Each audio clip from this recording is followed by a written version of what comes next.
Saudi আরবে দুর্নীতি বিরোধী এক বিশাল অভিযানে ১১৬ জন সরকারি কর্মকর্তাকে গ্রেপ্তার করা হয়েছে। দেশটির দুর্নীতি দমন সংস্থা Nazaha oversight and anti corruption authority Nazaha গতকাল ১ জানুয়ারি ২০২৬ এই অভিযানের তথ্য নিশ্চিত করেছে। এই অভিযানের মূল কারণ এবং প্রেক্ষাপট নিচে তুলে ধরা হলো। অভিযানের বিবরণ ও গ্রেপ্তার। ২০২৫ সালের ডিসেম্বর মাস জুড়ে সৌদি আরব জুড়ে নাজাহা মোট ১,৪৪০টি ঝটিকা অভিযান চালায়। এই অভিযানে ৪৬৬ জনকে জিজ্ঞাসাবাদ করা হয় এবং শেষ পর্যন্ত ১১৬ জনকে সরাসরি গ্রেপ্তার বা হেফাজতে নেওয়া হয়। অভিযুক্তদের মধ্যে স্বরাষ্ট্র, স্বাস্থ্য, শিক্ষা এবং পৌর ও আবাসন মন্ত্রণালয়ের মতো গুরুত্বপূর্ণ দপ্তরের কর্মকর্তারা রয়েছেন। ২. অভিযোগের ধরন।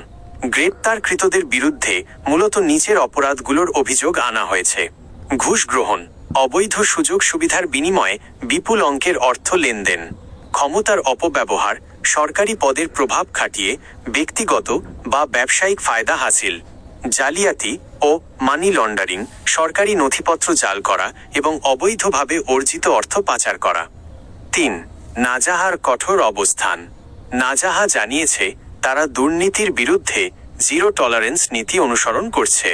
সংস্থাটি স্পষ্ট করে দিয়েছে যে অভিযুক্তদের বিচার বিভাগের কাছে হস্তান্তর করার আইনি প্রক্রিয়া চলছে।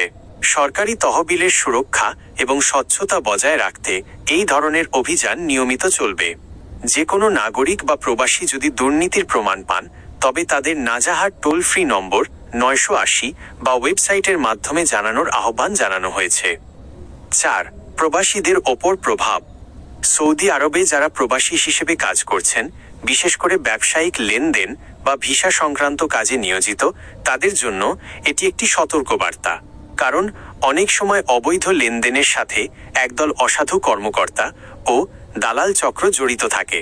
এই কঠোর অভিযানের ফলে দালালদের দৌরাত্ম্য কমবে এবং স্বচ্ছতা বাড়বে বলে আশা করা হচ্ছে।